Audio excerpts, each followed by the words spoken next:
Facile est de constater que nous vivons une période terriblement difficile et où il y a beaucoup de conflits, de dangers et de problèmes partout. Et ces calamités ne sont pas seulement écologiques, comme nous le savons tous.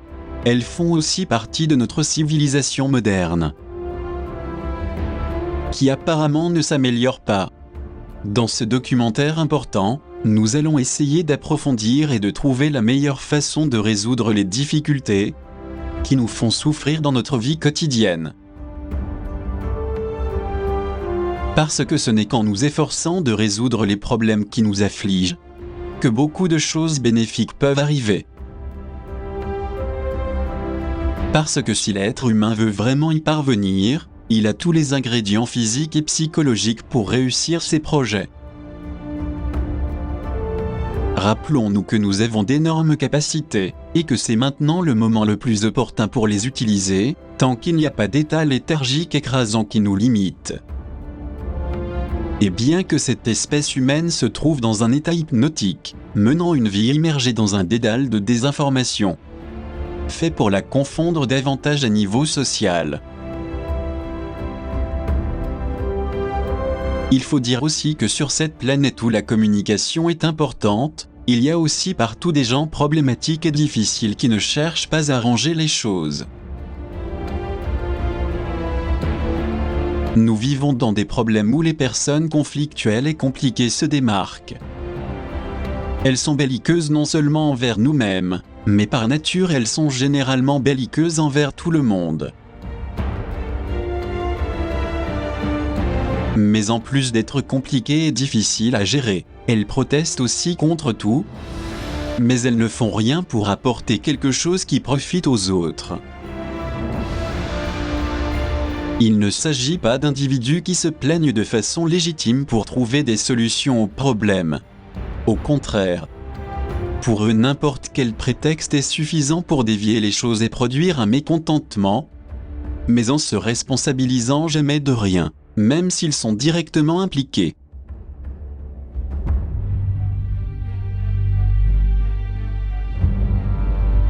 En plus de ceux qui protestent sans arrêt, et qui sont toujours mécontents de tout, il y a aussi ceux qui disqualifient et méprisent en rabaissant tout, et en étant fiers de ce qu'ils déclenchent. Ce sont des personnes qui veulent contrôler notre bien-être, et nous faire sentir inférieurs aux autres, pour se démarquer et être le centre de tout.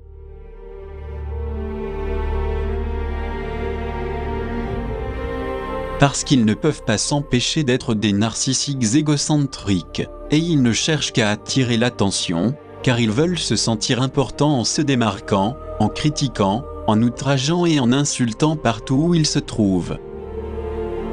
Cette attitude est condamnable parce qu'en dehors du fait de tout faire tourner autour d'eux, pour leurs propres besoins et leurs désirs, ils se croient aussi au-dessus de tout le monde.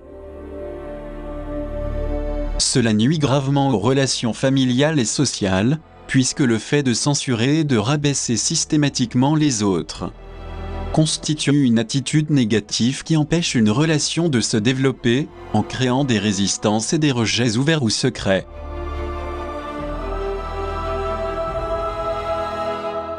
Et quelle serait la solution pour résoudre cette situation si inconfortable et qui est maintenant très commune ? Normalement c'est très difficile, quoi que nous fassions le dénigreur nous critiquera. Et si nous n'agissons pas il nous jugera pareillement. Sa spécialité, ce sont les doubles messages et les dialogues ambigus. Puisque d'une part il nous soutient, alors qu'à un autre moment il cherchera à déstabiliser nos émotions. Nous voulons dire que son but est de nous rendre méfiants et de nous faire douter à tout prix. Les contrôleurs de notre existence ont assurément un but spécifique, qui est de nous invalider et de nous annuler pour que nous dépendions entièrement d'eux. Ils savent parfaitement que de cette façon ils nous contrôleront totalement. En d'autres termes, ce sont des personnes toxiques. Mais si nous reprenons le contrôle de nos émotions, nous pouvons nous désintoxiquer de toutes leurs tactiques et stratégies abusives. Ce n'est que lorsque nous pourrons identifier le modus operandi du dénigreur et sa ruse, que nous pourrons intelligemment nous libérer de ses griffes, à mesure que nous découvrirons ses intentions. C'est pourquoi nous devrions toujours essayer de prendre des dispositions sur la façon de faire face aux belligérants. Car ce genre de personnes sont comme ça, presque depuis qu'ils sont nés, et n'ont généralement aucun intérêt ni volonté de changer. Malheureusement, il y aura toujours des gens difficiles qui, sans tenir compte de ce que l'on fait pour améliorer les relations, ils montreront toujours de l'insatisfaction vis-à-vis de tout ce que nous faisons. Pour eux, l'insatisfaction et le mécontentement pour tout est une façon de se conduire, et ils y éprouvent aussi un plaisir contradictoire. Il est très difficile de transformer ces mécontentements continus, mais si nous sommes prudents et intelligents, nous pourrons être en mesure de faire face aux insatisfactions et de nous renforcer physiquement, moralement et spirituellement, car ce sont les entraîneurs efficaces pour nous former et nous rendre plus compétents. Ceci est très positif parce que grâce à cette formation en gymnastique psychologique, on apprendrait à utiliser certaines compétences comportementales qui nous aideraient à grandir intérieurement et à nous faire sortir des problèmes existants. Et bien que l'être humain ait une capacité étonnante d'adaptation et de survie, qui l'aide à rester positif face aux assauts, cependant, contrairement à d'autres espèces animales, notre résistance et ce qui nous arrive dans la vie quotidienne dépendent en grande partie de nos relations et de comment nous pouvons les gérer de la meilleure façon.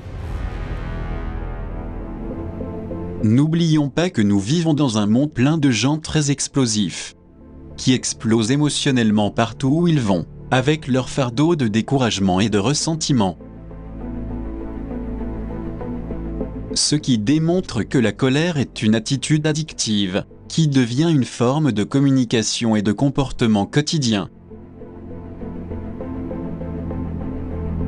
Et bien qu'ils montrent cette grande fragilité, ils pourraient facilement nous entraîner avec leurs explosions émotionnelles. Que nous le voulions ou non, tout dépend de notre état émotionnel et de notre maturité psychologique pour ne pas nous identifier. Tant que nous sommes plongés dans cet amalgame de conflits et de décharges émotionnelles, nous pourrons très difficilement vivre dans l'harmonie et la stabilité émotionnelle. Il est clair que pour être heureux, nous devons d'abord sortir de cette instabilité émotionnelle et mûrir physiquement et psychologiquement. Cela signifie que le comportement doit être équilibré pour s'adapter aux normes justes et sensées d'une vie émotionnellement évolutive.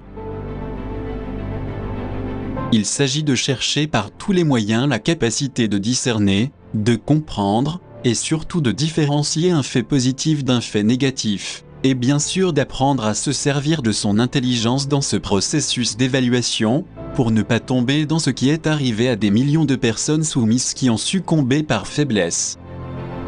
C'est pour cette raison que nous devrions savoir comment nous comporter correctement avec les gens, et ainsi éviter les revers que nous allons ensuite regretter. Car les explosions émotionnelles ont pris un contrôle plus puissant au sein de la société moderne, que l'on l'accepte ou pas. Et tant que nous ne faisons rien pour améliorer notre condition de vie et nos relations, tout va empirer comme on peut le voir clairement partout.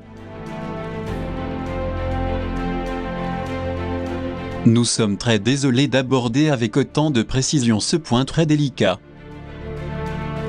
Mais nous n'avons pas de meilleure solution pour essayer d'aider ceux qui ont un réel intérêt pour progresser humainement et intérieurement. Et plus encore en sachant qu'il y a une prolifération de personnes difficiles et compliquées, qui ne font qu'infliger un malaise constant et de la douleur à leurs semblables. C'est pourquoi nous devons être prudents et intelligents afin de savoir mener notre vie correctement. En fait, il est important de se rendre compte que toute escalade de conflits et de ses dérivés se produit généralement entre deux ou plusieurs parties impliquées. C'est assez affligeant que ça arrive à des individus qui se montrent soignés, raffinés et qui se vantent souvent de faire bonne figure au sein d'une civilisation qui semble souvent être du premier monde.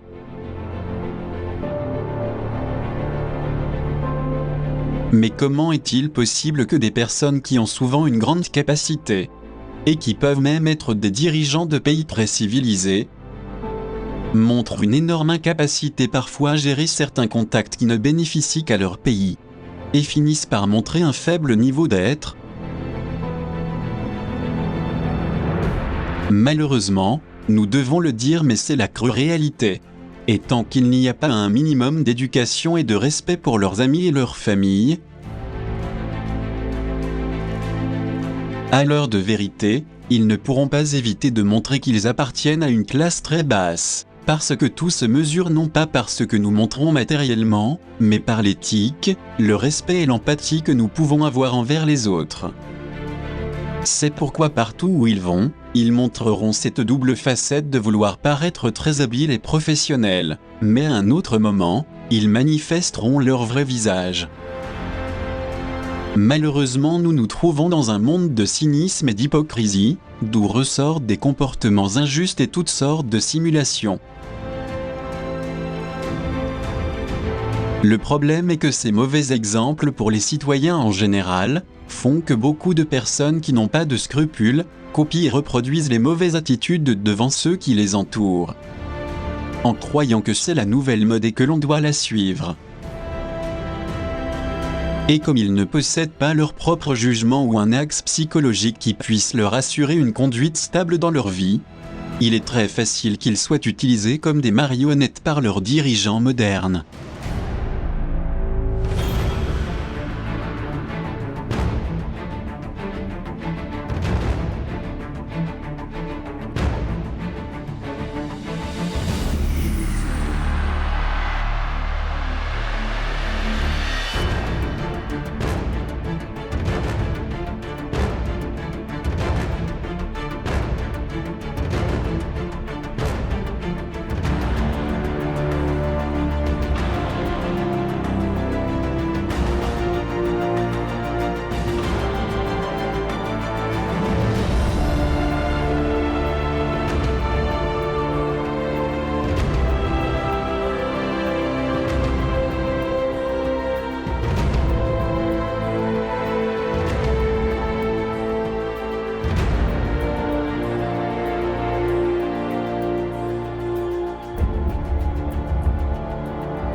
D'autre part, nous savons que tous les professionnels de la consultation d'images connaissent l'efficacité que produisent les premières impressions de simulation et de tromperie, que beaucoup font de façon agile.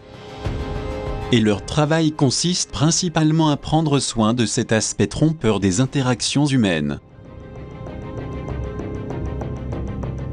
C'est-à-dire que les premières impressions sont en fait un lien automatique au sein de la cognition sociale, pour manipuler les gens astucieusement. Et pour ce faire, ils organisent un déploiement profond de la machinerie de façon à influencer les masses.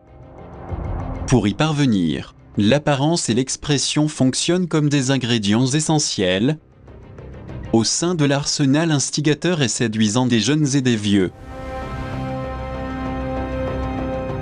Chaque manipulateur a une grande capacité à fabriquer des fantasmes de la réalité, et il peut créer des illusions virtuelles qui lui permettent de cacher ses tours et ses fictions. C'est pourquoi on dit souvent qu'ils sont de grands prestidigitateurs. Avec ces arts nécromantiques, ils font que la personne manipulée perde sa capacité de raisonner, de réfléchir, de résoudre ou de choisir le cours des événements.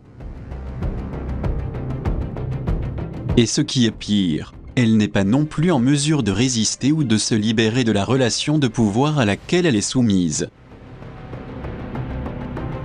Et bien que le manipulateur nie ce qu'il fait, en vérité les victimes sont les seules à pouvoir reconnaître les abus, parce qu'elles en souffrent directement tant qu'elles se sentent capables et libres d'exercer leurs droits. Ce qui n'est pas le cas avec beaucoup d'entre elles, qui vont même jusqu'à défendre et à protéger les coupables. Il est en fait très rare pour un manipulateur de se montrer tel qu'il est. Pour lui, la dissimulation sous un certain déguisement, en particulier chez les séducteurs, peut être aussi efficace que la personne n'arrivera jamais à l'identifier. Et il peut même probablement se sentir indigné lorsque quelqu'un essaie de le repérer.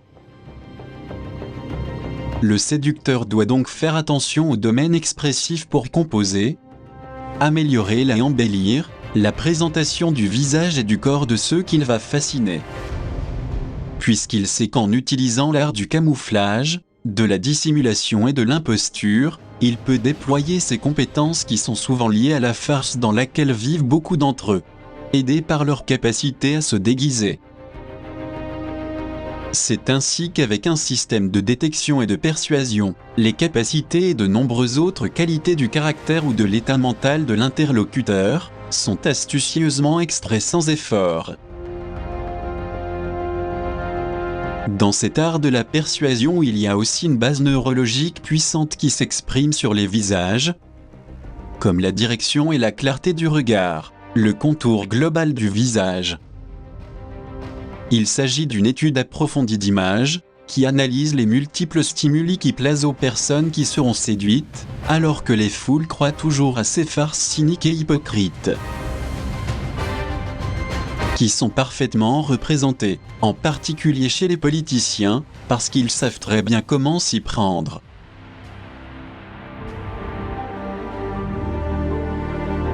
On sait très bien aussi que la persuasion est une stratégie de communication très utilisée par les vendeurs, qui veulent nous recommander quelque chose d'avantageux, et soi-disant propice à un achat particulier, en essayant de convaincre et d'influencer les personnes avec certains arguments logiques et rationnels. Il y a aussi les promesses jamais accomplies, et qui sont effectuées pour tempérer la manipulation flatteuse de ceux qui manipulent les masses, qui utilisent également la persuasion coercitive ou lavage de cerveau. Les manipulateurs savent parfaitement qu'avec cette impulsivité pressante et cynique, il leur sera plus facile de dominer les foules inconscientes.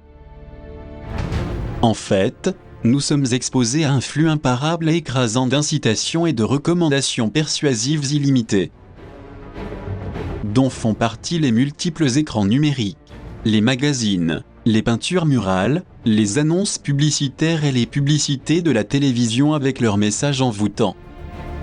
Il y a aussi les amitiés et même les membres de la famille qui, avec leurs recommandations tenaces, essaient par tous les moyens de nous faire voir le monde à leur façon. La technique de persuasion est aussi utilisée dans le traitement d'un accord négocié. Car grâce à elle, et avec beaucoup de professionnalisme et d'astuce, on peut obtenir un résultat satisfaisant dans la négociation, qui consiste à faire des éloges d'une manière courtoise mais sans exagération trop évidente, qui pourrait être vite détectée. À ce moment-là, il se peut qu'une alliance puisse y avoir lieu. On pourrait dire la même chose des éducateurs qui, avec leurs prédications et leur support visuel, veulent convaincre l'auditorium et les étudiants. C'est assez délicat puisque cela crée un mouvement énorme, incontrôlable et dévastateur. Le tout accompagné de dépendances très puissantes qui engendrent des épisodes très nocifs pour notre développement humain et interne. Il s'agit entre autres de la pédophilie croissante. Des pervers et des personnes sans âme du clergé religieux, ainsi que des politiciens corrompus qui ne font que supprimer l'innocence, la pureté et la simplicité de nos enfants. Et tant qu'aucune mesure radicale ne soit prise contre ces pédophiles corrompus, rien ne pourra les arrêter. Et comme si de rien n'était, ils continueront d'agir de la sorte. Selon notre point de vue sociologique et humaniste, la seule façon d'avoir une meilleure perception des faits, et de nous-mêmes, serait une ligne conductrice familiale appropriée. De même que la volonté de savoir diriger notre propre vie et nos relations, qui ont été établies par la raison et aussi par la voix intérieure du cœur. C'est pourquoi la maîtrise de soi est essentielle, car elle nous donnera la sécurité et la confiance pour assumer les responsabilités des décisions que nous prenons.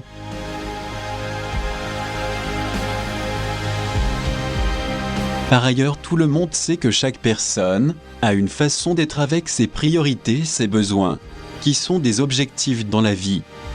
Ceci est très important pour se développer dans tous les domaines proposés.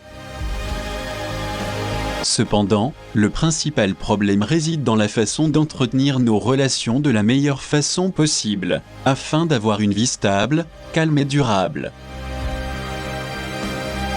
Car si ce n'était pas le cas, nous sommes sûrs qu'il y aurait une grande fragilité qui, dans de nombreux moments, peut conduire à une explosion émotionnelle avec des résultats imprévisibles. Et une telle situation doit être évitée. Encore plus, si nous avons à plusieurs reprises un rôle spécifique à remplir, envers les personnes de notre entourage comme la famille.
La famille est le lieu où les premiers piliers de notre existence ont été érigés. C'est au sein de la famille que nous avons eu nos premières expériences positives et négatives, et où nous avons reçu notre éducation. L'extraordinaire monde familial, bien qu'il soit polyvalent et magique, plein de scénarios changeants et colorés, nous avons besoin de comprendre d'abord ce qu'il est, et ses objectifs dans la société. Il est même presque naturel aujourd'hui que le conflit soit une chose normale, à la fois dans la famille, au travail et dans la vie. Puisqu'il s'agit d'une partie inévitable du fonctionnement social. Force est de constater qu'il est là dès qu'on est né, c'est ainsi que nous grandissons dans l'environnement familial. Nous apprenons à vivre en utilisant diverses stratégies de survie, qui sont pleines d'engagements croissants et de ressources limitées. En d'autres termes, une existence sans conflit est tout simplement impensable de nos jours. Et c'est précisément ce qui nous amène à savoir comment développer nos compétences et nos expériences de la meilleure façon possible. Ici, le seul problème est que la grande majorité ne sait pas comment se conduire correctement, et beaucoup tombent dans des vices de toutes sortes. Et quand ils veulent en sortir, ils ne peuvent plus le faire, parce qu'ils sont enchaînés à d'autres personnes qui les manipulent et les gouvernent. Et à ce propos, nous pouvons citer le cas de parents, souvent incapables de savoir comment agir face à des actes d'insolence ou de réactions violentes chez les enfants. Ce qui montre que le dialogue n'a pas eu lieu, car les réponses données s'avèrent souvent infructueuses et même nuisibles. Elles ne sont satisfaisantes ni moralement ni émotionnellement. Par-dessus tout, les parents en tant que guides devraient être un véritable exemple. Si on cherche vraiment à établir une bonne communication au sein de la famille, on devrait toujours essayer de trouver la bonne réponse. Intelligente et efficace, avec des résultats positifs. Car c'est la meilleure façon d'entretenir une relation avant qu'elle ne dégénère. En réalité, la famille représente la première mise en scène de notre vie. C'est l'endroit où nous naissons, où nous découvrons nos sentiments, où nous apprenons à vivre ensemble et où nous exerçons nos premiers rôles en tant qu'acteurs de cette pièce de théâtre intitulée Ma vie. N'oublions pas que les voies du bonheur sont impénétrables. Et que si nous ne sommes pas attentifs, nous risquons de nous égarer sur des sentiers dangereux, d'où il serait très difficile de sortir. Les parents sont évidemment les vrais engagés et responsables de ce labeur. C'est pour cette raison que nous devrions toujours être intelligents et objectifs, en tant que père ou mère, pour bien guider et montrer le chemin juste, qui changera le destin de chacun, faisant que le bien-être et la prospérité humaine et intérieure puissent nous sourire. Évidemment, obtenir des réponses positives de nos actions au quotidien nous demande d'être patients. Car il se pourrait que des erreurs innombrables vis-à-vis de la loi cosmique restent à payer, avant d'avoir une existence positive et stable.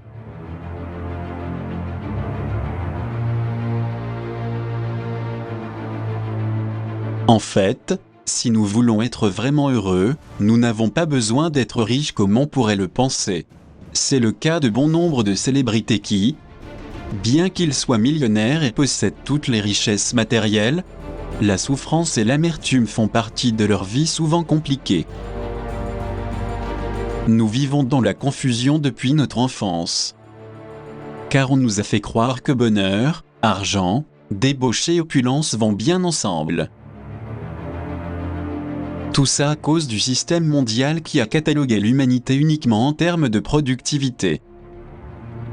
Les foules ont pris cela à la lettre, sans tenir compte qu'il y a aussi des valeurs humaines qui ont été définitivement perdues. Si on se pose la question sur ce qu'est exactement la famille, on pourrait dire en toute clarté qu'elle représente le pilier fondamental et la structure centrale de la société. Il s'agit d'une structure composée de plusieurs membres, d'âge, de générations et de sexes différents, qui ont en commun un lien, une ascendance génétique et l'appartenance biologique au groupe où ils sont nés.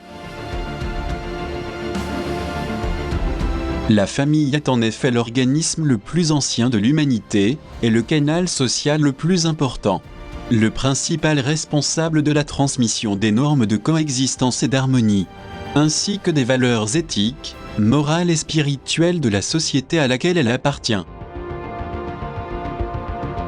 Il est vrai qu'une famille qui protège ses valeurs et son équilibre émotionnel pourra établir facilement des habitudes et des attitudes qui profiteront à tous ses membres, dont les façons de penser et de ressentir vont dans le même sens.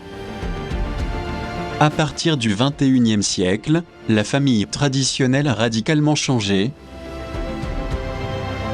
et malheureusement le manque d'union entre ses membres est devenu évident, pour ensuite céder la place à une technologie imparable, qui a été l'une des causes principales de sa destruction et anéantissement. Sa disparition est liée à l'égoïsme et à l'individualisme, qui ont fait barrage à la construction d'une famille soudée. Actuellement, les fêtes d'anniversaire et d'autres commémorations, qui auparavant servaient à unir les personnes qui profitaient de l'occasion pour serrer les liens et corriger des erreurs au sein de la famille, n'existent plus. Les enfants vont dehors sous le prétexte de rencontrer des amis pour faire la fête avec eux. C'est triste à dire, mais actuellement les liens familiaux sont en train de s'effondrer, car la cohésion parentale se perd inexorablement. Il n'y a plus ni de l'affection, ni de respect, ni de tolérance. Tout a changé. Et cela est visible chez ceux qui ont vécu une mauvaise expérience familiale à la maison, ou qui ont grandi dans une famille désagrégée. Au milieu de comportements qui ont occasionné des dommages importants, tels que la dépendance et la manipulation émotionnelle, ou la violence domestique. Il y a ceux aussi qui ont connu des parents très autoritaires ou permissifs. D'autres ont souffert d'un manque de communication et d'empathie. Certains sont nés dans des familles avec des comportements inappropriés, où régnait le conflit et la solitude. À notre connaissance, la famille, dans des millions de cas, est devenue l'institution la plus violente de notre soi-disant société. Et tant que nous ne ferons rien pour résoudre cette situation par l'affection, l'honnêteté, la communication et la compréhension des enfants, la désintégration de la famille ne fera que s'aggraver. Puisque les ruptures familiales créent des dysfonctionnements et des traumatismes chez les enfants, les laissant à leur sort, sans défense. C'est pour cette raison que l'on trouve de partout des enfants rebelles et provocateurs, qui agissent sans contrôle, et provoquent chez les autres bullying et cyberbullying. Or, il n'appartient qu'aux parents de décider comment gérer ces circonstances délicates. Par conséquent, le rôle des parents et des personnes qui s'occupent des enfants est crucial pendant leur processus de développement. Seuls les parents sont tenus d'influencer directement sur la recherche d'autonomie et d'indépendance que, par nature, nous avons tout connu à une époque. Mais beaucoup de parents vont devoir faire face à l'idée que si une relation forte et stable avec les enfants n'est pas consolidée, une relation où des liens affectifs doivent être noués, il existe alors d'énormes probabilités que les changements hormonaux et les fréquentations vont être les déclencheurs de nouvelles formes de comportement.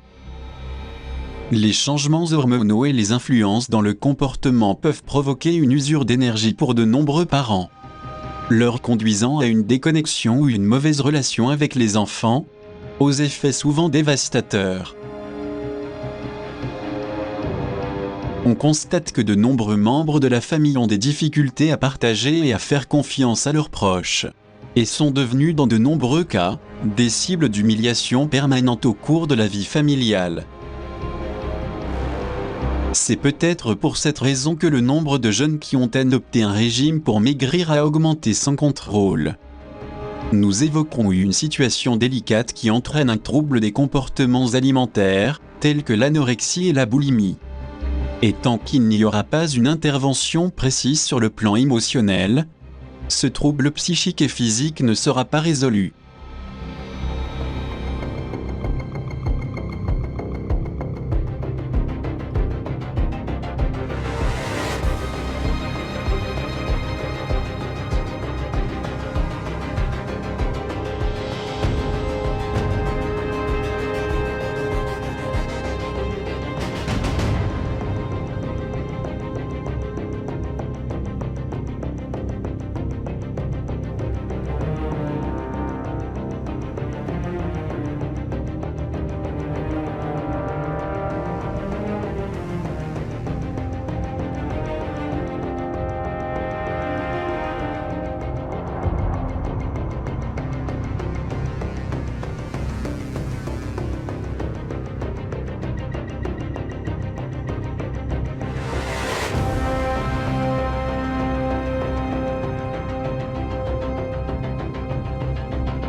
Il faut vraiment comprendre qu'être parent n'est pas une tâche facile, car dans de nombreux cas, il est courant de douter constamment du fait qu'on serait peut-être trop permissif ou trop strict, en ce qui concerne l'éducation des enfants.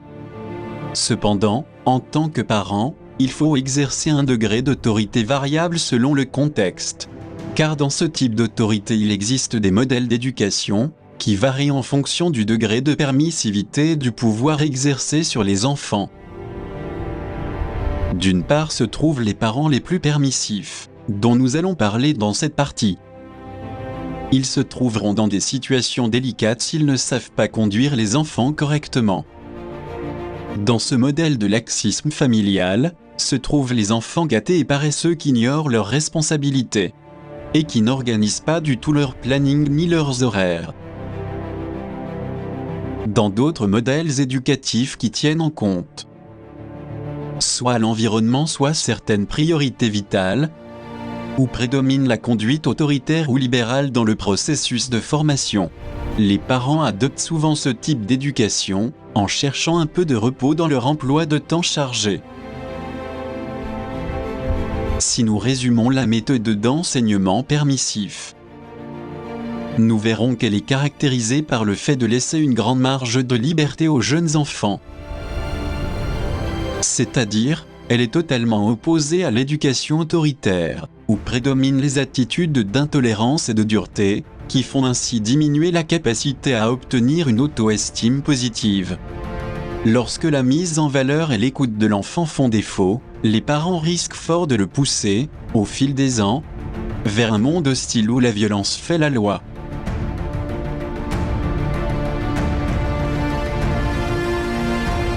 Voilà comment des divergences peuvent se créer, renforçant ainsi le conflit étroitement lié au sentiment d'aversion et d'inimitié, qui règne actuellement dans cette période de décrépitude de toutes les valeurs. Tout cela est devenu un problème, car la colère et de nombreux états d'âme violents imposent un comportement ouvertement hostile. Et tant que les parents comme responsables ne feront rien de positif, les inconvénients ne cesseront de provoquer des effets calamiteux et violents. D'autre part, comme nous l'avons déjà avancé, il y a des parents permissifs, qui laissent libre cours aux instincts de leurs enfants, en les ignorant ou en négligeant leurs intérêts et leurs besoins. Et même si souvent ils peuvent être très affectueux, en montrant leurs émotions et leurs pensées aux enfants, parfois même de façon excessive, et qui va au-delà de ce dont ils sont capables, le problème réside dans une attitude qui consiste à considérer l'enfant très indépendant, et dans le fait de le familiariser éventuellement avec des sujets de conversation qui ne correspondent ni à son âge ni à sa capacité de raisonnement. Le fait de céder souvent aux souhaits ou aux demandes des enfants peut générer de la frustration, de la contrariété, de l'agressivité et peu d'auto-estime. Au moment où l'enfant découvre qu'il ne peut pas réussir tout ce qu'il veut.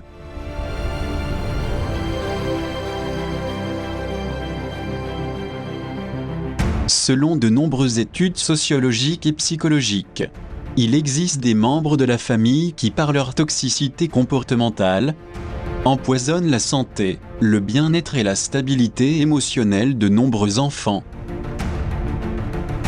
Ces enfants se sentent des esclaves émotionnels, des victimes de manipulations perverses, et des cibles des échecs et des frustrations de personnes qui n'ont pas su dépasser leurs problèmes.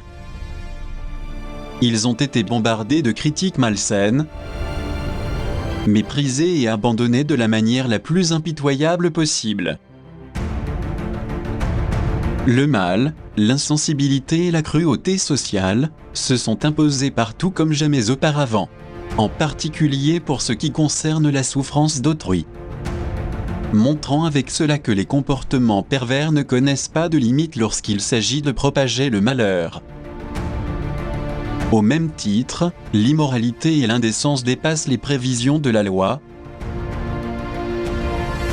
avec des caractéristiques tempéramentales et un comportement typique d'esprit prédateur et pervers, qui incite à commettre des actes violents. Et comme toujours, comme s'il s'agissait d'un agenda bien organisé, de nombreux gouvernements couvrent ou se désintéressent de ces comportements délictueux. En plus de ces comportements criminels, il existe une situation familiale assez complexe à résoudre, car chaque famille a ses procédures très particulières sur la façon de faire face à certains scénarios domestiques. Et tant que cette complexité ne sera pas résolue à la maison, les enfants, fatigués de voir tant de difficultés et de désaccords entre leurs parents, ainsi que des divorces en augmentation, décident d'adopter la façon la plus simple de préparer leur avenir, ne pas se marier. C'est peut-être pour cette raison que les mariages ont chuté de façon exponentielle et que de moins en moins de couples officialisent leur union. Au sein de cette crise conjugale se trouve la génération milléniale qui se caractérise par la volonté de rompre avec certains paradigmes sociaux. Dans ce cadre, ils refusent non seulement le mariage, mais ne souhaitent pas non plus avoir d'enfants. Nous avons aussi les soi-disant mariages bêta qui sont en train de devenir à la mode, et qui sont considérés comme des mariages pouvant être renégociés, de la même manière qu'un bail à n'importe quel contrat. L'objectif étant de créer un modèle de mariage, genre test, dont la durée peut aller jusqu'à 2 ans. Après quoi, si tout se passe bien, il pourrait alors être formalisé, ou bien dissous, sans aucune procédure bureaucratique.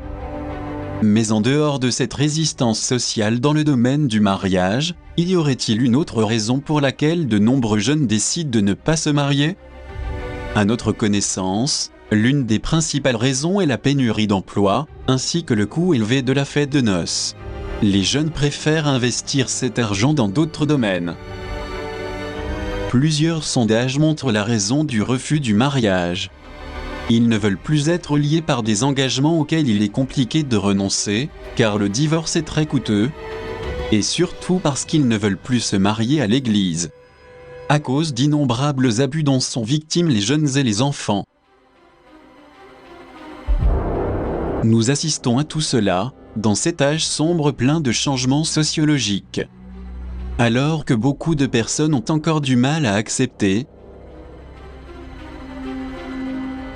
que la barbarie humaine laisse une énorme trace d'indifférence et de cruauté face à la douleur, en sachant qu'avec un minimum d'effort et de sensibilité on aurait pu faire quelque chose pour aider.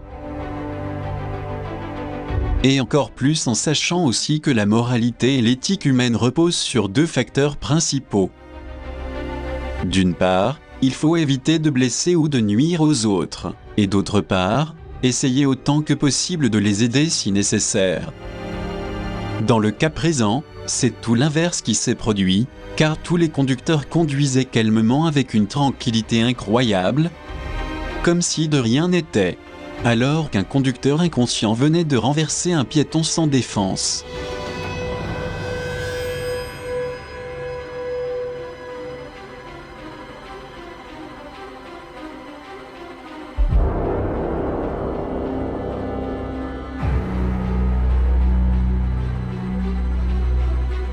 Nous sommes définitivement dans un monde où la méchanceté a pu franchir la ligne rouge de la cruauté et de l'indifférence, et très peu de gens font en sorte que cette humanité décrépite et dévorée par les antivaleurs évolue, ne serait-ce qu'un peu.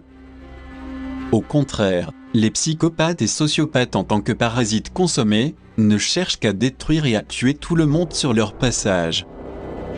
C'est une véritable honte. Hélas, les fondements des valeurs morales qui consistent à ne pas faire à autrui ce qu'on n'aimerait pas qu'on nous fasse, sont actuellement obsolètes. Maintenant la seule triste réalité est que nous vivons dans le fourré d'une jungle de barbares et de sauvages habillés en humains, et créés pour se détruire cruellement. Et même si nous sommes confrontés à cette situation, au sein de notre société et de nos familles, nous devons également être honnêtes et dire que nous pourrions tous être parfois source de malaise et de rejet pour nos proches. C'est pourquoi, en tant qu'êtres humains, notre devoir moral est d'être conscients et de reconnaître que nous pouvons parfois agir comme du poison envers des gens de bonne foi. Tant que nous agirions avec nos innombrables égaux, et qu'il n'y aura pas un travail en profondeur sur soi pour les éliminer, nous pourrions devenir très facilement désagréables et offensants, consciemment ou inconsciemment. C'est bien ce qui se produit lorsque nous nous sentons menacés, insultés ou prétendument attaqués. Il serait utile d'apprendre de ce monde, dans ces tons plus sombres que clairs, et où des héros et des méchants vivent des histoires de mystère et de suspense, d'amour et de chagrin, d'amitié, d'affection et de trahison, de comédie et de tragédie, et dans lesquels nous sommes tous des participants. Cela pourrait nous aider à comprendre le personnage principal que nous sommes. C'est seulement ainsi que nous comprendrons les causes et les effets de notre existence qui permettront de dévoiler ce que nous sommes, tout comme concevoir les autres protagonistes du théâtre de la vie, c'est-à-dire notre famille et notre entourage. Comme ils jouent également un rôle essentiel et irremplaçable dans la pièce de notre vie, une grande partie de ce qu'ils sont influence directement l'essence de notre personnage, ainsi que nos sentiments et les replis de nos comportements. Par conséquent, comprendre les tenants et les aboutissants des relations familiales et de l'environnement nous aidera à nous découvrir qui nous sommes et le type de relation que nous établissons avec les autres. Surtout parce que la famille influe sur nos émotions, nos pensées, nos décisions, nos relations, et d'une manière ou d'une autre, c'est ce qui façonne notre vie en général. Il ne fait aucun doute que la famille est la scène principale où nous incarnons notre premier personnage, c'est-à-dire nous-mêmes. Mais contrairement aux œuvres classiques, dans cette pièce particulière les règles sont différentes et changent souvent. Puisqu'en plus d'avoir le rôle d'acteur principal, nous avons également le rôle d'acteur secondaire, voire un figurant qui passe inaperçu. Mais nous jouons un rôle tout aussi important en tant qu'anonyme dans cette scène globale et familiale.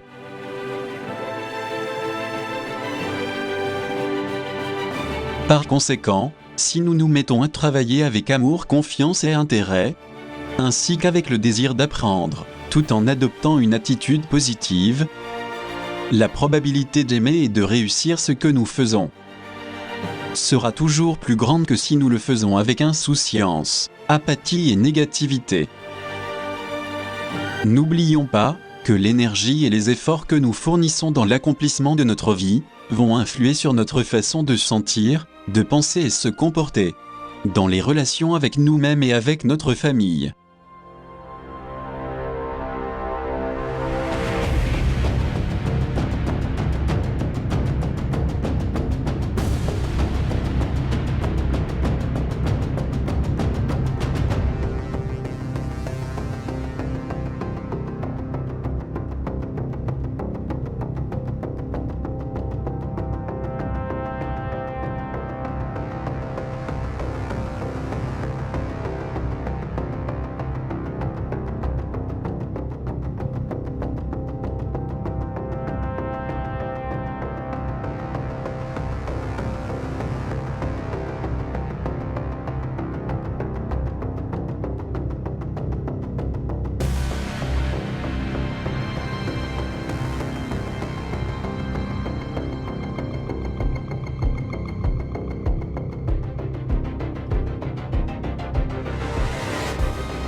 Les êtres humains ne vivent pas seuls. Nous sommes plongés dans un environnement social entouré de personnes dont nous dépendons pour répondre à nos besoins quotidiens. Et dans ces besoins, la société se présente comme un marché dans lequel on peut obtenir des biens de toutes sortes et où naissent des relations interpersonnelles, basées pour la plupart sur un échange plus ou moins explicite et modéré. Il est certes facile de se rendre compte de ce que nous faisons pour autrui, mais il n'est pas aisé de nous rendre compte de ce que les autres font pour nous, ou de deviner leurs intentions. C'est assez délicat, car cela nous oblige à savoir comment ils agissent, ce qu'ils pensent et ressentent. Parfois nous sommes confrontés à des personnes toxiques porteuses d'émotions négatives et hors contrôle. Ce genre de personnes génère toujours où qu'elles aillent des réponses lourdes, en tension et en stress, mais pas seulement. Les personnes toxiques véhiculent également toutes sortes de rumeurs et de médisances, qui peuvent mortifier beaucoup de gens. En effet, elles sont trop enclines à parler et à discréditer autrui, afin de libérer l'agressivité toxique refoulée, tout en essayant d'avoir des complices pour les soutenir. C'est pourquoi, lorsque nous sommes confrontés à ces faits négatifs, il est préférable d'essayer de se désintoxiquer, de se débarrasser des personnes toxiques et de leurs alliés. Pour y parvenir, le plus conseillé est d'éviter l'inertie et l'oisiveté, et cela par tous les moyens, car c'est ce qui favorise la concentration de critiques toxiques, qui ne font que porter des accusations avec l'intention de nuire. Un autre aspect concernant l'influence négative des personnes toxiques est le fait de savoir faire la différence entre l'autorité de celui qui exerce le pouvoir de façon modérée et l'autoritarisme social abusif et injuste. Dans le monde des relations professionnelles, il y a une énorme différence entre le directeur et le reste du personnel. Il s'agit d'une différence qui fait que le patron est secrètement remis en question en raison du nombre d'heures de travail ou de certaines préférences professionnelles. Car nous savons qu'il s'agit d'un poste désiré, convoité et même envié, mais aussi constamment remis en question et observé en détail par le personnel. C'est vraiment un point de référence qui se prête bien à toutes sortes de questions et de controverses parmi les employés. En d'autres termes, même si le patron est un bon ou un mauvais conducteur, il est assurément responsable de l'entreprise. Mais la plupart du temps, il fera l'objet d'une médisance silencieuse et de critiques de la part de ses travailleurs. Mais ce n'est pas tout. La personne qui joue le rôle de l'employé est également observée minutieusement. Sa ponctualité, son ordre, sa propreté, son efficacité, sa rapidité, son respect, ainsi que divers comportements qui correspondent aux exigences de son lieu de travail. Une gestion qui est exercée de plein droit se fait sans autoritarisme, sans mauvais traitement. Et tout acte de collusion de la part du directeur serait inacceptable. Nous entendons par là que l'autoritarisme et le despotisme consistent précisément à abuser de l'autorité qui transcende les limites du respect et de la tolérance, qui doivent exister dans toute relation professionnelle. Il y a des patrons autoritaires qui, au lieu de respecter le travailleur, le harcèlent continuellement avec le seul but de le mettre à la porte.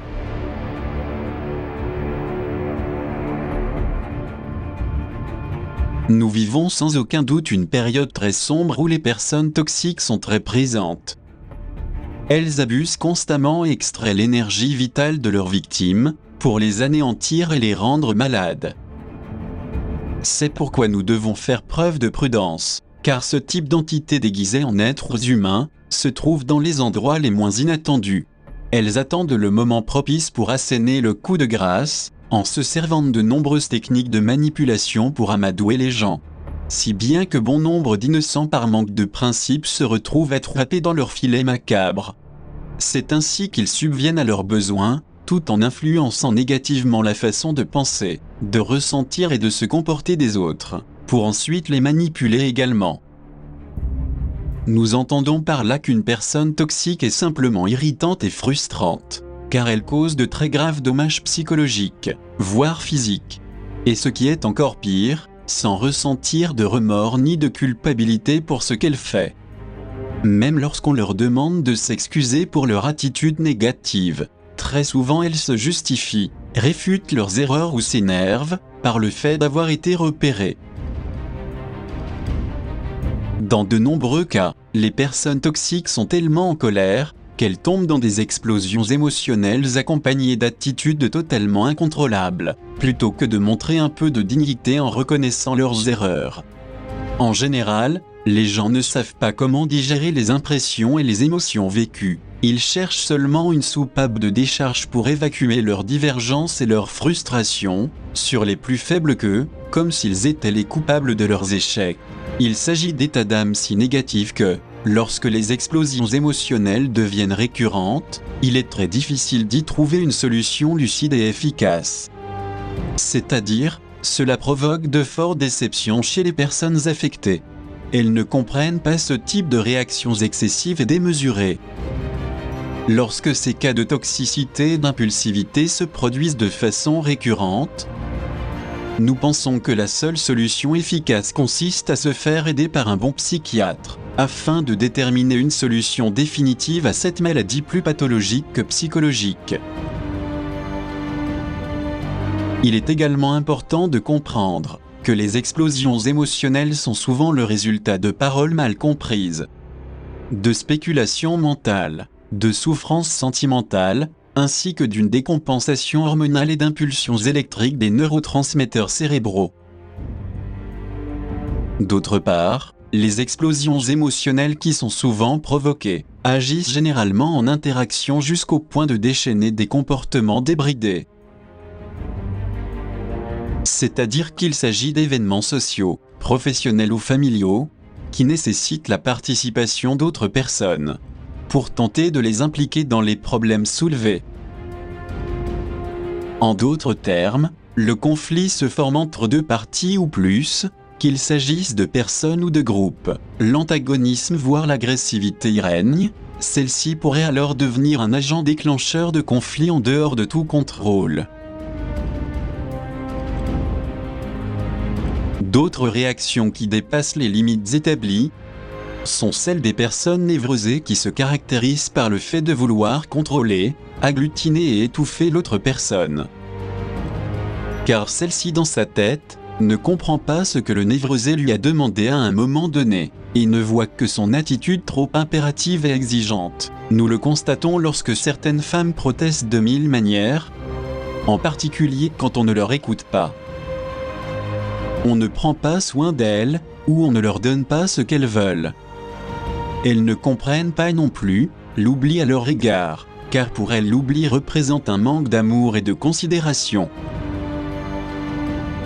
Nous ne nions pas que dans de nombreux cas, l'oubli récurrent peut être dû à un surmenage, mais ceci ne le justifie pas.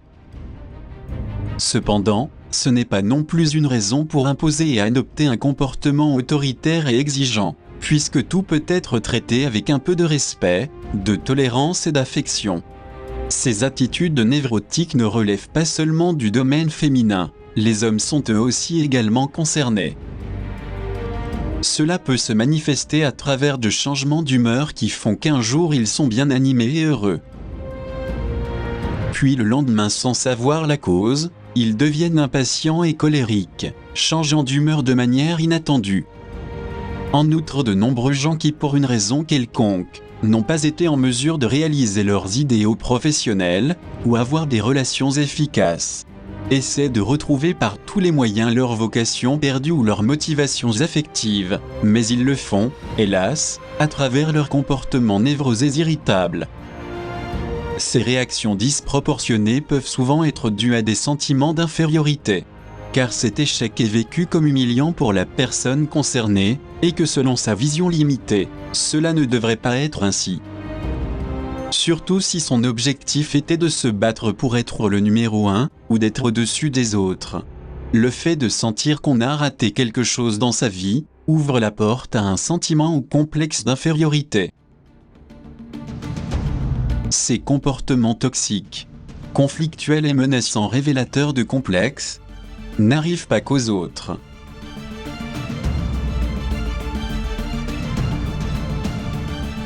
De nombreuses études montrent qu'à un moment donné, nous-mêmes, nous aurions pu nous comporter comme des personnes toxiques. Cependant, pour y mettre un terme, il faut développer la confiance en soi et savoir identifier le problème, en apprenant à prendre conscience de ses sentiments, tout en sachant également différencier une menace réelle d'une menace imaginaire. Parce que souvent l'imagination emportée nous fait voir ou croire des choses qui ne coïncident pas forcément avec nos suppositions. Ce n'est qu'en nous rendant conscients de nos attitudes physiques, en particulier de nos habiletés et de nos comportements moteurs, mais aussi de nos pensées, de nos analyses, de nos discernements et de nos sentiments, que nous aurons une perception claire de notre situation générale. Cela nous serait très utile pour sortir de ce monde conflictuel, c'est-à-dire une situation que les personnes toxiques n'ont pas clairement définie, car elles ne prennent pas en considération les états internes, Quoi qu'il en soit, elles sont totalement conflictuelles et venimeuses. Si nous ajoutons à ces maux sociaux la hausse de la dépendance à la drogue et de toutes sortes de stupéfiants, très peu de choses nous pourrons faire pour protéger cette civilisation, qui a décidé d'entreprendre le chemin de la déchéance. Et même si à de nombreux moments nous voulons compter sur des personnes et des amitiés plus équilibrées et plus sensibles, chaque jour qui passe est de plus en plus difficile de trouver ce soutien sincère. Maintenant, il est presque normal de rencontrer des gens qui n'ont pas les mêmes objectifs que nous, et c'est précisément là qui entrent en scène ceux qui ont l'intention d'utiliser notre vie à leur guise. Qui sont ceux qui essaient de prendre possession de nous, en manipulant et en monopolisant nos actes et notre vie? À notre avis, ce sont des gens qui, avec beaucoup de stratégie et de ruse, nous convainquent que nous ferions bien mieux de nous laisser conduire par eux. Pour y parvenir, ils ont recours aux sentiments. Car ceux-ci sont l'un des facteurs de motivation les plus puissants de l'être humain. Normalement, nous cédons à nos émotions. Ces offres alléchantes peuvent être d'une grande aide pour résoudre les problèmes lorsque la raison et les sentiments sont bloqués. Elles sont très souvent efficaces pour résoudre toutes sortes de paralysies émotionnelles. En principe, il semblerait que cette offre soit très positive, et encore plus lorsque nos ressources épuisées ne nous permettent guère de penser et de rationaliser en profondeur. En effet, ça peut nous arriver lorsque notre intellect stagne. La raison s'assombrit et que nous cédons facilement au malaise et à l'inconfort de ceux qui sont censés nous offrir leur aide. Mais sommes-nous conscients que nos décisions sont correctes et conformes à nos valeurs fondamentales? Ou peut-être sommes-nous victimes d'un grand mensonge, alors que nous ne soupçonnons même pas les prétentions secrètes, planifiées pour nous faire du mal et nous inciter à la débauche? Il est évident que si nous ne sommes pas vigilants, nous pourrions être victimes de n'importe quelle manipulation machiavélique. Nous aurions alors de sérieuses difficultés à penser et à agir par nous-mêmes.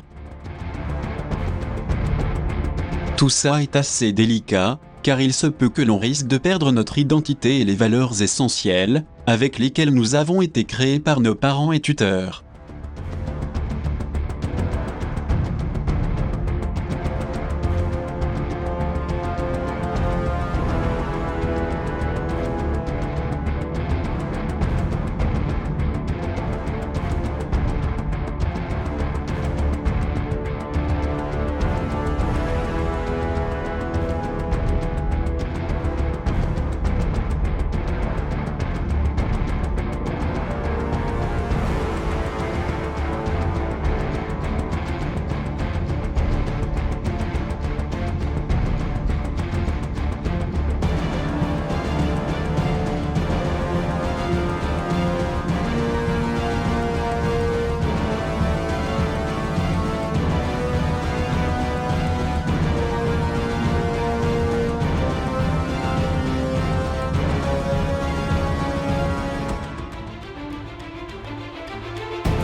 Notre objectif est sans aucun doute de faire comprendre que tant que nous saurons nous conduire correctement, et que nous aurons nos propres principes et une évaluation de ce que nous recherchons dans la vie, tout événement sera le bienvenu. Car nous pourrons avoir la chance de connaître des personnes qui nous conseillent, et qui peuvent nous aider de manière simple et sans pression. Nous avons tous vraiment besoin d'une orientation saine, de quelqu'un ayant plus d'expérience, pourvu que nous ne soyons pas manipulés ou utilisés à des fins personnelles. C'est pourquoi nous devons faire preuve de prudence et d'intelligence, tout en ayant la capacité d'identifier le type de personnes avec lesquelles nous interagissons, ou avec qui nous vivons, surtout en sachant que les manipulateurs vicieux poussent de partout comme des champignons. En fait, les manipulateurs sont généralement si adroits, qu'ils étudient tout d'abord les personnes à la recherche de leur vulnérabilité, et ont tendance à cibler les gens les plus dépendants et les plus naïfs. Le manipulateur étudie les gens et n'approche que ceux qui lui font preuve de bonté et de délicatesse, c'est-à-dire les personnes qui ont du mal à refuser la manipulation et qui ont peur de la confrontation. Pour ce faire, le manipulateur se sert de différentes techniques. Le but est de travailler sa victime en l'amadouant d'abord avec des mots de séduction ou de reconnaissance. Puis, au fur et à mesure que le temps passe et que la proie est sous son emprise, il procède à la disqualification en l'humiliant et en la rabaissant. Nous devons comprendre que les manipulateurs n'extorquent pas n'importe qui. S'ils nous ont choisis, c'est parce que nous leur avons donné l'opportunité de le faire, en leur permettant d'entrer dans notre vie pour nous dérober notre paix et notre bonheur. C'est pourquoi nous devons avant tout chercher à être en harmonie avec nous-mêmes et à connaître nos forces et nos faiblesses. Car le fait de les connaître pourrait également devenir notre rempart solide. Lorsqu'on se connaît soi-même, il sera plus difficile de nous leurrer, car nous pourrons aussi gérer nos émotions. D'autre part, si pour une raison quelconque nous avons été victimes de manipulation, cela ne signifie pas que nous devons vivre avec des sentiments de haine. Pour rien au monde nous ne devrions perdre la confiance en nous, ni l'identité de notre raison d'être. Il s'agit d'apprendre à faire attention à nous-mêmes, et bien qu'il soit difficile d'y parvenir, ce n'est pas non plus impossible. Pour cela nous devons savoir distinguer le bien du mal et surtout, ne jamais sacrifier notre dignité et notre décence en tant qu'êtres humains pensants et sensibles. Il est important de rester vigilant, car les manipulateurs sont des gens très habiles à l'heure de fabriquer des mensonges, là où il n'y en a pas. La technique du mensonge leur permet de fabriquer des illusions, des chimères et des mirages, afin de cacher avec beaucoup de ruse leur tour de passe-passe et leur fiction. De surcroît, aujourd'hui les manipulateurs sont devenus une épidémie sociale. Leur travail consiste à exercer une forte influence sur quelqu'un. Pour ce faire, ils utilisent leurs tactiques astucieuses afin de conduire leurs victimes à prendre des décisions ou à adopter des comportements différents, voire opposés, comme si elle avait agi de sa propre volonté. Comme nous l'avons déjà dit, cette maladie psychosociale s'est considérablement développée de sorte que les personnes affectées perdent la capacité de faire pleinement usage de leur raisonnement. Elles sont pratiquement incapables de réfléchir, de résoudre ou de prendre des décisions convenables, et ne sont pas non plus en mesure de se libérer de l'emprise à laquelle elles sont soumises émotionnellement.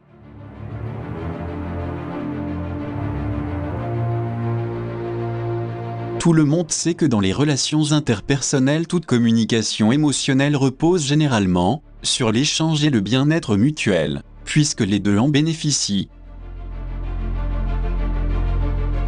Cependant, une grande partie de ce type de relation est en train de devenir une tromperie flagrante. En grande partie parce que la personne en qui nous avions confiance a changé de point de vue et nous a payé d'ingratitude tout en profitant de notre bonne foi et du fruit de notre travail.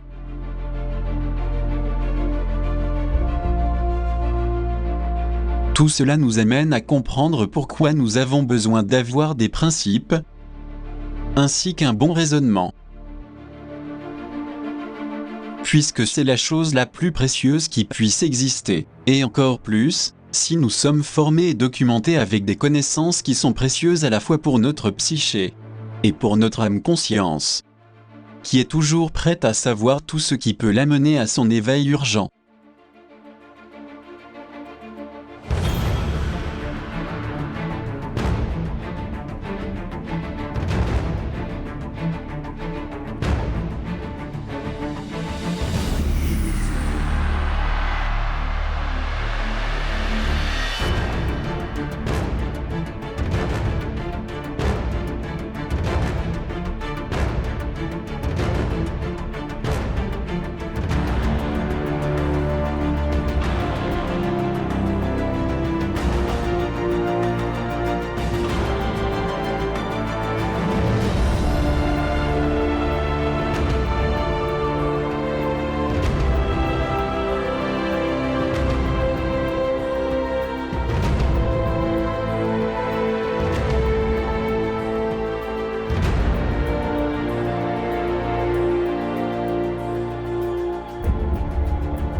Et pour conclure avec ce documentaire, qui nous l'espérons aurait été utile, tant sur le plan personnel, professionnel que familial, n'oublions pas que nous sommes à une époque où les valeurs humaines d'intégrité et de conscience ont pratiquement été perdues.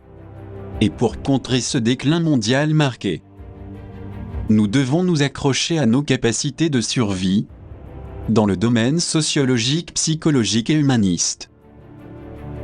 Nous devons nous appuyer sur ces capacités pour devenir des personnes plus positives et condescendantes, afin de parvenir à aller de l'avant dans ce monde chargé de douleurs et de problèmes émotionnels de toutes sortes. Si notre aspiration est vraiment d'aller de l'avant dans nos objectifs internes, nous ne devons pas d'abord perdre nos valeurs humaines, éthiques, morales et spirituelles, car elles sont notre pilier de vie pour parvenir à une véritable transformation. Pour rien au monde nous ne devons échouer devant les tentateurs de l'obscurité, car leur travail, en tant que vecteur du mal, est précisément de faire en sorte que cette humanité soit irrémédiablement perdue. Pour ce faire, il y a aussi l'industrie alimentaire, contrôlée par un groupe d'élite qui a été créé pour nuire à la santé. C'est le cas aussi d'autres industries de la même espèce, telles que les nouvelles technologies cybernétiques et robotiques, qui ne veulent que mettre fin à cette civilisation inconfortable, et cela le plus rapidement possible.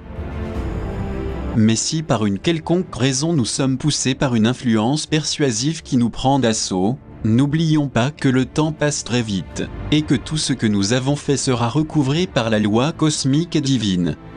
Car aux yeux de la vérité et de la balance de la justice, rien ne peut être caché.